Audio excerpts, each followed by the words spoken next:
Hello guys, welcome to Revise CPM with me, part 4.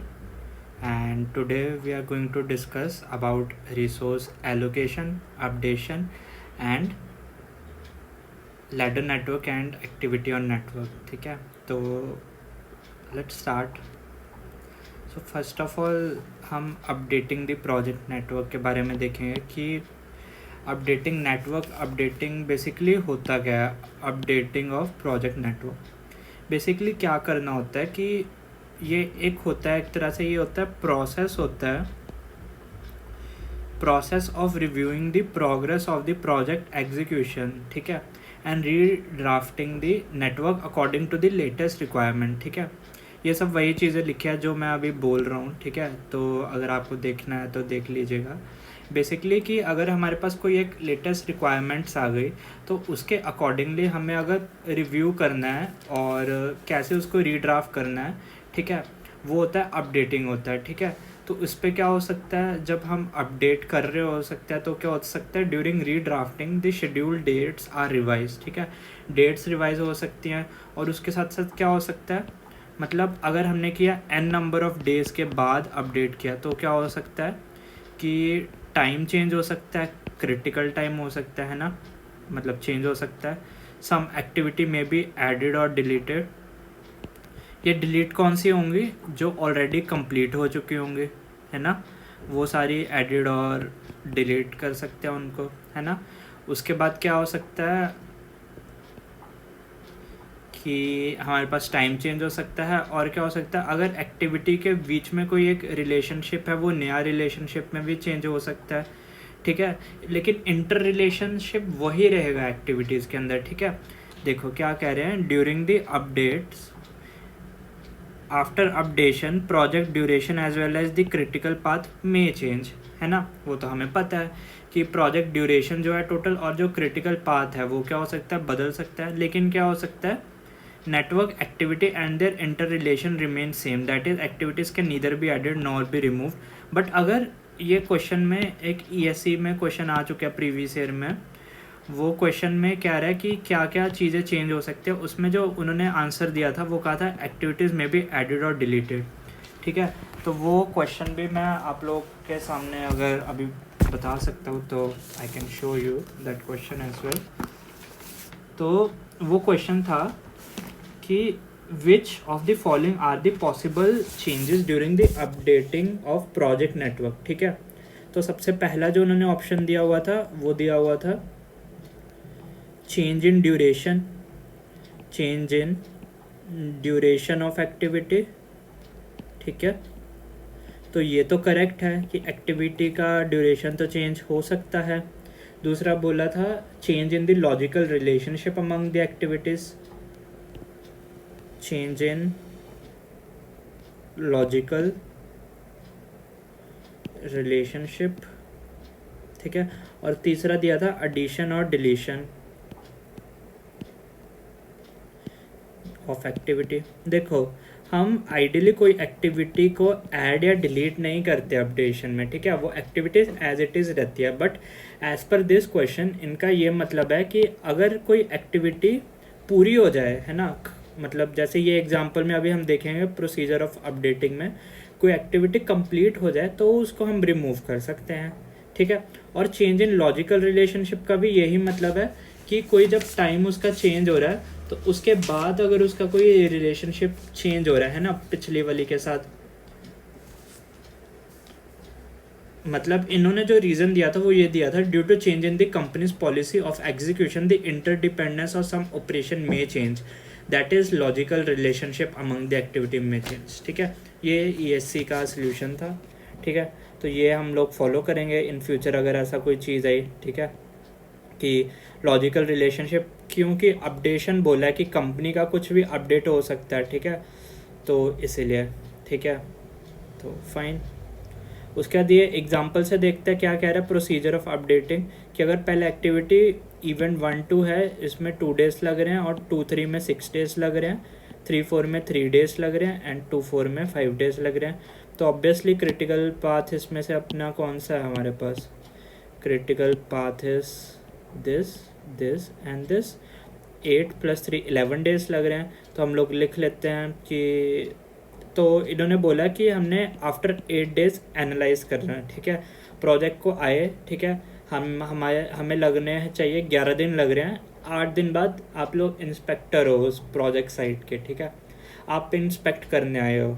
तो आपको inspect में क्या दिखा, आपको दिखा एक्टिविटी 1-2 हैज़ ऑलरेडी कंप्लीटेड, 1-2 तो पूरी ख़त्म हो गई है, ठीक है। चलिए 2-3 has delayed drastically and require 4 more days to complete, ठीक है, 4 और दिन चाहिए। तो देखो 1-1 तो पूरी हो गई, एक तरह से इसको आप रिमूव भी कर दो 1-2 को तो नहीं फ़र्क पड़ेगा, इसलिए हमने 8-8 लिख लिया कि पूरी हो गई, और इधर 2 पे भी 8-8 तो लिखा, मतलब ये 8 आगे से आएगा अभी, तो ये 8 TE है, तो इसको और 4 दिन लगेंगे, मतलब 12 दिन लगेंगे 2-3 को, ठीक है। Activity 3-4 will start after the completion of activity 2-3, 3-4 तब चालू होगी जब ये ख़त्म हो जाएगी। और time estimation of 3-4 is accurate, मतलब 3 दिन ही लगेंगे, मतलब 12 + 3 15 होगा, है ना। और क्या कह रहा है कि 2-4 has delayed and time allotted for this activity was improper and still required 12 more days, ठीक है। यह टाइम इम्प्रॉपर था और 12 और दिन लगेंगे, मतलब 8 और 12 20 लगेंगे। तो ये क्रिटिकल एक्टिविटी फिर ये हो गई ना 20, तो TE 20 TL 20 माइनस 20 -3 17 17 -4 आ सकता है, या फिर 20 - 12 8, ठीक है। तो ये 8 12 ये आ गया, ठीक है। मतलब इसमें देखो हमने अपडेट किया नहीं एक्टिविटी का क्रिटिकल पाथ, अब क्या हो गया एक्टिविटी का, ये तो क्रिटिकल पाथ हो गया हमारे पास, है ना। और पूरे टाइमिंग्स हिल गई पूरी, ठीक है। ये एक्टिविटी पूरी ख़त्म हो गई 1-2 वाली थी, तो इसको हमने हटा दिया, तभी 8-8 था ना, तो मतलब इसको हटा दिया बेसिकली। तो एक्टिविटी 2-4 ये पूरा एक तरह से अपडेट का एक प्रोसेस है, तो ऐसे अपडेशन चलती है, ठीक है। तो ये होता है अपडेटिंग ऑफ प्रोजेक्ट नेटवर्क के बारे में, ठीक है। उसके बाद आता है रिसोर्स एलोकेशन की बात आती है। रिसोर्स बेसिकली क्या होता है हमारे पास, जो कोई भी रिसोर्स होता है, रिसोर्स क्या होता है, physical variable require for the completion of activity. तो वो क्या हो सकता है, मटेरियल हो सकता है, मैन पावर हो सकती है, मशीनरी हो सकती है, स्पेस, पैसा, टाइम, है ना, ये सब हो सकता है, ठीक है। Resource allocation is deciding the resource to each activity, ठीक है। तो ये जो होता है, देखिए resource is the critical variable which is required for completion of the different activities of project. The diagram which is used to show variation of resource with time is called resource usage profile और resource histogram, ठीक है। क्या बोलते हैं, resource usage profile और resource histogram, ठीक है। तो देखो ये है, जैसे हमारे पास ABC है, ये 5 दिन 20 labour, 6 days 10 labour, 5 days 50 labours. तो इसका resource histogram resource versus time बनाना है, 0 to 5 20, 5 to 11 मतलब क्रिटिकल है ना, 5 ख़त्म होने का, ये 5 के बाद 5 से 11 तक 10 लेबर, और 11 से 16 तक 50 लेबर, ठीक है। अब हमें रिसोर्स एलोकेट करना है, तो वो दो तरीके होते हैं।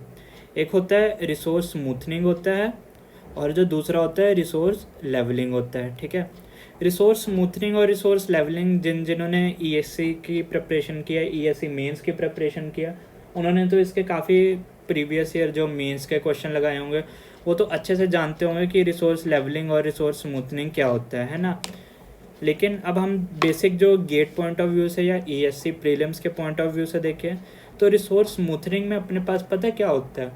रिसोर्स स्मूथनिंग में होता है जो टाइम होता है ना, वो अपने पास होता है कि चेंज नहीं करना होता, मतलब जो क्रिटिकल टाइम है वो वही रखना है, लेकिन रिसोर्स हमारे पास अनलिमिटेड है, ठीक है। चाहे 1 लेबर लो, 10 लेबर लो, 30 लेबर लो, वो अनलिमिटेड है, ठीक है। तो इस पे बेसिकली क्या करना होता है कि टोटल प्रोजेक्ट ड्यूरेशन हमें चेंज नहीं करनी होती, ठीक है। टोटल प्रोजेक्ट ड्यूरेशन चेंज नहीं करनी होती, but activities having floats are rescheduled so that uniform demand for resources is achieve, ठीक है, कि हमें अकॉर्डिंग टू द फ्लोट्स, उसके जितने भी फ्लोट होते हैं ना, अवेलेबल फ्लोट, उसके अकॉर्डिंग एक्टिविटीज़ को रीशेड्यूल करना होता है, ठीक है। तो लेकिन रिसोर्स के ऊपर कोई कॉन्स्टेंट नहीं होता, मतलब रिसोर्स अनलिमिटेड होते हैं, ठीक है। Critical path as well as the project duration remain unchanged after resource smoothening. Critical path as well as project duration remains unchange after resource smoothening. तो क्या है, जैसे देखो ये 0 to 3 डेज में 8 लेबर्स लग रहे हैं, बीच में 2 दिन का फ्लोट है, 5 से 8 में 6 लेबर लग रहे हैं। तो रिसोर्स स्मूथनिंग करके हमने ऐसा कर दिया कि इधर भी 6 लेबर लग रहे हैं 0 to 5, 5 to 8 भी 6 लेबर लग रहे हैं। तो अनलिमिटेड रिसोर्स है, तो हमने रिसोर्स की स्मूथनिंग कर दी और एक तरह से यूनिफॉर्म रिक्वायरमेंट अचीव करवा दी, ठीक है।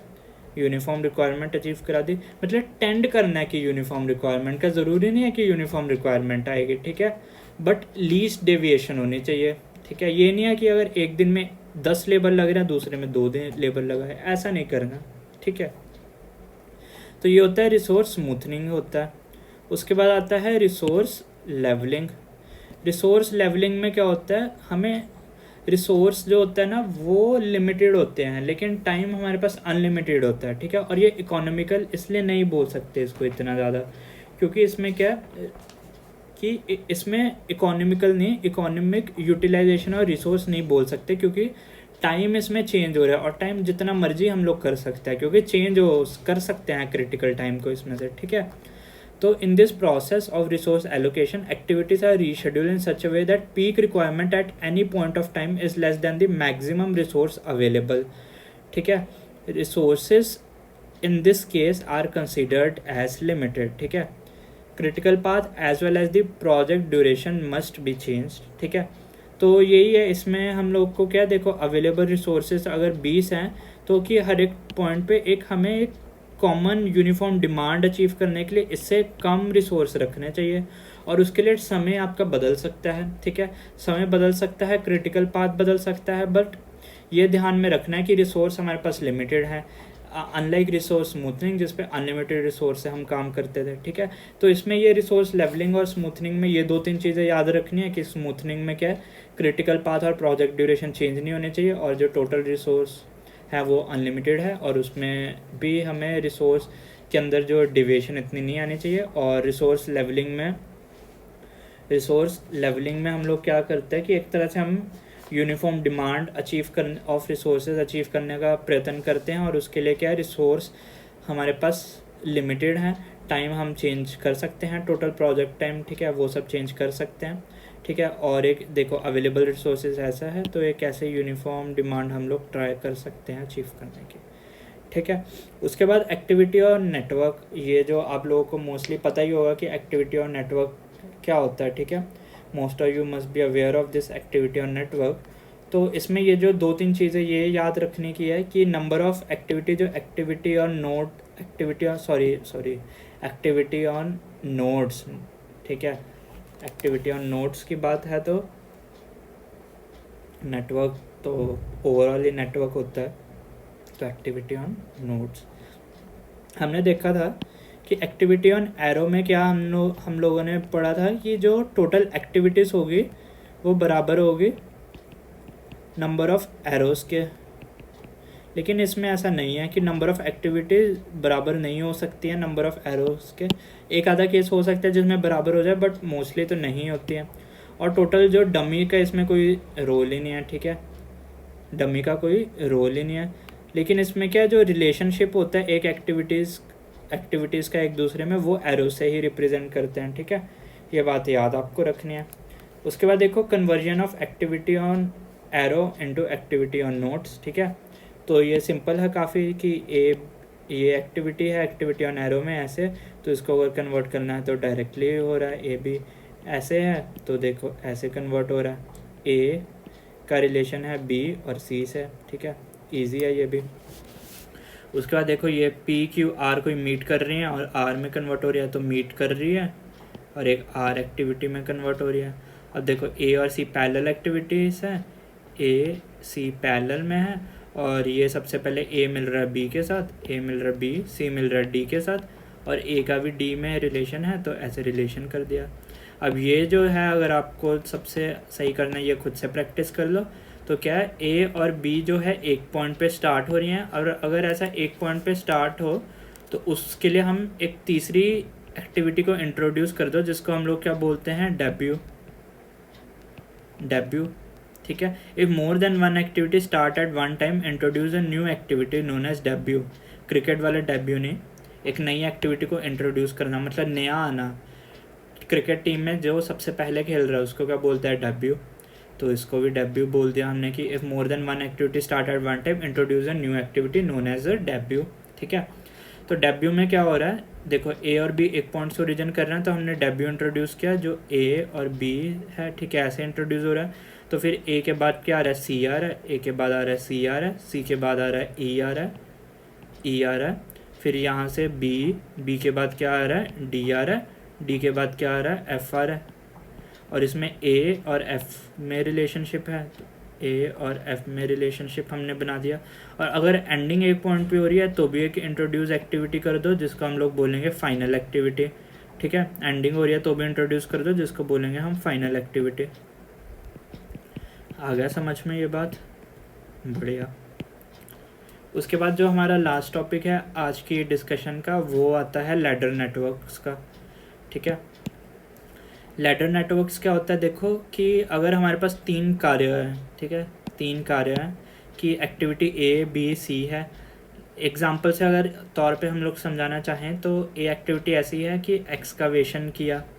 ठीक है, एक्सकावेशन किया 9 दिन लगे। ठीक है, laying and jointing of pipe 15 दिन लगे। फिर रीफिलिंग एंड कंपैक्शन को 12 दिन लगे। ठीक है, तो टोटल हम लोग अभी कैसे कर रहे थे कि ए के बाद मतलब ए पूरी हो जाए तो बी कर रहे थे, फिर सी कर रहे थे, तो टोटल 9 प्लस 15 प्लस 12 27 प्लस 9 36 दिन लग रहे थे। लेकिन अगर हमें इतना समय नहीं है, हमें समय रिड्यूस करना है, तो कैसे हम कर सकते हैं कि जो मेजर एक्टिविटीज़ है उसको हमने 3 इक्वल एक्टिविटीज़ में डिवाइड कर लिया। ठीक है, तो 3 इक्वल क्या होगी, ए को डिवाइड कर लिया A1 A2 A3 में और 9/3 3 दिन 3 दिन 3 दिन। सिमिलरली बी को डिवाइड कर लिया B1 B2 B3 5 5 5। सी को कर लिया 3 में C1 C2 C3 4 4 4। ठीक है, ऐसे डिवाइड कर लिया। अब हमें कैसे कर सकते हैं इनको, एक बार हमने डिवाइड किया तो सबसे पहले अगर एक्टिविटी ऑन नोट्स की बात करो वो तो सिंपल है। एक्टिविटी ऑन नोट्स को हम लोग देखें तो मैं यहाँ पे बता देता हूँ। एक्टिविटी ऑन नोट देखो A1 A2 A3। ठीक है, तो A1 अब कैसे B1 कैसे स्टार्ट करना है, A1 ख़त्म हुआ तो B1 भी स्टार्ट कर दो, B1 ख़त्म हुआ तो C1 स्टार्ट कर दो। ठीक है, सिमिलरली इसके बाद क्या आएगा B2 ख़त्म हुआ तो C2 स्टार्ट कर दो और सिमिलरली ऐसे। ठीक है, और देखो और B2 ख़त्म हुआ तो क्या कर दो, B3 कर दो, और B3 ख़त्म हुआ तो C3 कर दो। तो ये तो हो गया एक्टिविटी ऑन नोट्स की हो गई। ठीक है, सिंपल है, कोई डमी नहीं है, डायरेक्टली हमारा होगा। और इसमें क्रिटिकल पाथ कैसे आ जाएगा, 3 3 3 5 5 5 4 4 4। और इसका अगर क्रिटिकल पाथ देखो तो 3 + 5 + 5 + 5 15 3 18 4 22 दिन हो गया क्रिटिकल पाथ, है ना। इनिशियली में कितना लग रहा था, 36 दिन। सेव कितना हो गया अपने पास, 14 दिन। अब देखो एक और इसकी जो ट्रिक है वो ये है कि इन लैडर नेटवर्क मॉडिफाइड ड्यूरेशन अगर हमने डायरेक्ट निकालनी है ना, हमने ये सब डायग्राम नहीं बनाने हैं, सीधे हमें मॉडिफाइड ड्यूरेशन निकालनी है। मॉडिफाइड ड्यूरेशन निकालनी है तो इसका डायरेक्ट सिंपल सा जो फॉर्मूला ये है कि सबसे पहले देखो तीनों में से मैक्सिमम टाइम किसका लग रहा है, इसमें क्या 15 दिन है मैक्सिमम टाइम, तो 15 + 1/3 करो समीशन ऑफ रिमेनिंग। इसमें क्या लग रहा है 9 + 12 9 + 12 कितने होते हैं 21 21/3 7 + 15 22। वही आया कि नहीं आया। तो मॉडिफाइड ड्यूरेशन अगर हमें निकालना है तो ये सिंपल सा एक फॉर्मूला है जो आप लोग याद रख सकते हैं, क्योंकि ESC अब प्रीलिम्स है, हम लोग पहले इसका डायग्राम बना के तो चेक नहीं करेंगे ना, तो इसलिए ये सिंपल सा फॉर्मूला है कि in latter modified duration is sum of duration of activity having maximum duration + 1/3 summation of the other activities. ठीक है, उसके बाद ये तो हमने एक्टिविटी ऑन नोट्स देखा। उसके बाद अगर हमने एक्टिविटीज़ ऑन एरो देखना है तो वो भी हम लोग देख सकते हैं।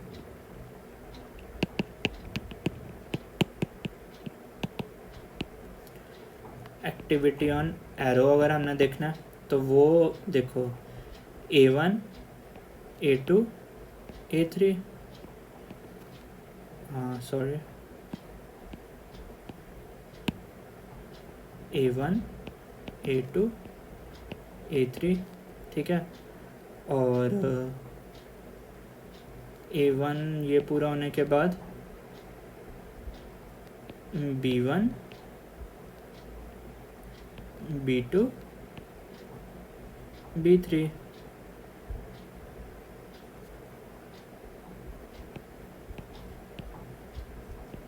और यहाँ से एक डमी आ जाएगी और यहाँ से एक डमी आ जाएगी, है ना। एक डमी A2 होने के बाद होना है तो यहाँ से एक डमी आ जाएगी। सिमिलरली यहाँ से C1 C2 छोटा करना पड़ेगा।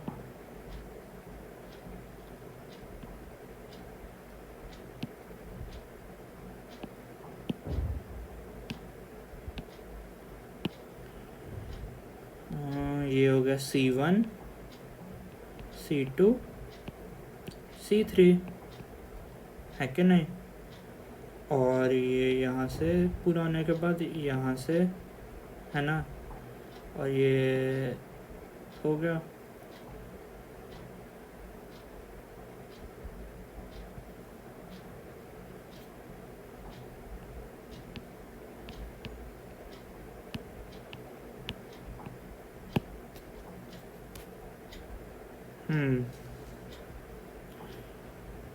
B1 B2, ये तो C1 हो गया ना यार, मैं गलती कर दी, सॉरी यहाँ पे। तो देखो ये C1 C2 C3 और इसमें टोटल कितनी आ गई, 4 डमीज, है ना, जो कि बहुत ज़्यादा है। अब हमें 4 डमी तो रखनी नहीं है, 4 डमीज अवॉइड करनी है ना। इतनी ज़्यादा डमीज तो एक प्रोजेक्ट में जितनी ज़्यादा डमीज होंगी उतना ज़्यादा थोड़ा सा, है ना, अच्छी बात नहीं है डमीज ज़्यादा रखनी।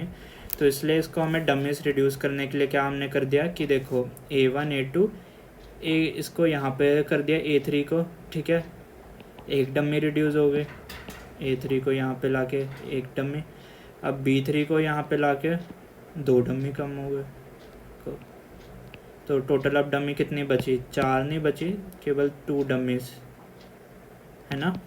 तो इसलिए हमने डमीज रिड्यूस कर दिया ऐसे लेटर सा बना के, ठीक है। तो ये हो गया लैडर नेटवर्क हो गया। इसके ESE प्रीलिम्स में इसके बेसिस पे क्वेश्चन आए हैं मोस्टली, तो जो कि आपसे बन जाएंगे क्वेश्चन। ये सारी चीज़ें थोड़ी सी, ये सब चीज़ें थोड़ी सी आपको जो है मेंस के पॉइंट से थोड़ा सा हेल्प करेंगे, क्योंकि प्रीलिम्स में इतना नहीं आता, बट हाँ गेट में आ सकता है। तो इट्स गुड अगर आप लोग इसका प्रिपरेशन करें, ठीक है। और उसके बाद अभी हमारा जो बचा है वो क्या बचा है, इंजीनियरिंग इकोनॉमिक्स, और जो थोड़ी सी इक्विपमेंट्स वाला है। तो जो इम्पोर्टेंट बात यह है कि इंजीनियरिंग इकोनॉमिक्स की वीडियो तो आज ही आएगी टुडे, ठीक है। लेकिन जो इक्विपमेंट्स है ना, ये मोस्टली टॉपिक जो है ESE मेंस का है, तो ये अभी हम गेट और ESE प्रीलिम्स के लिए नहीं इसको अभी करेंगे। तो आज हम इंजीनियरिंग इकोनॉमिक्स के साथ साथ अपने सारे जो प्रीवियस ईयर है वो हमसे मोस्टली जो आपकी नई बुक में 8 चैप्टर हैं, तो उसमें से 7 चैप्टर के क्वेश्चन जो है आपके कंप्लीट हो जाएंगे। तो केवल इक्विपमेंट्स के क्वेश्चन बचेंगे, वो जब हम मेंस के साथ में प्रिपरेशन करेंगे उस टाइम पे वो अपलोड करेंगे इक्विपमेंट्स की वीडियो, ठीक है। बिकॉज ये इक्विपमेंट्स मेंस के पॉइंट से थोड़ा सा ज़्यादा इम्पॉर्टेंट है रादर देन प्रीलिम्स, तो तब करेंगे इक्विपमेंट्स का। और ज़्यादा बात हुई तो मैं एक PPT मेरे पास ऑलरेडी है, वो PPT मैं सेंड कर दूंगा, जिसको चाहिए होगी वो अपना टेलीग्राम ID मेरे को सेंड कर सकता है। तो I send that PPT on Telegram, तो उससे इक्विपमेंट्स हो जाएगा आपका जो भी मेन चीज़ें हैं। पर अभी जो मेन चीज़ हमारे पास जो हमारी आज कवर करने के लिए है वो इंजीनियरिंग इकोनॉमिक्स है। इसमें से कई क्वेश्चन आते हैं और गेट में भी कई क्वेश्चन आ जाते हैं इससे। तो इकोनॉमिक्स पे हमें अभी फोकस करना है क्योंकि ये थोड़ा सा इम्पोर्टेंट टॉपिक है प्रीलिम्स और गेट दोनों के लिए। तो अभी के लिए आपको ईएससी प्रीलिम्स के जो क्रैशिंग, रिसोर्स एलोकेशन, अपडेटिंग, ये सब के जितने भी क्वेश्चन हैं वो सारे क्वेश्चन आप कंप्लीट करो। उसके बाद हम लोग इकोनॉमिक्स शाम तक पूरी कर देंगे। फिर रात तक आपके 7 चैप्टर जो हैं पूरे कंप्लीट होने चाहिए। उसके बाद फिर आप डाउट्स देख लोगे और फिर कल से हम नया सब्जेक्ट स्टार्ट कर देंगे। वो नया सब्जेक्ट कौन सा करना है वो हम बता देंगे आपको, ठीक है।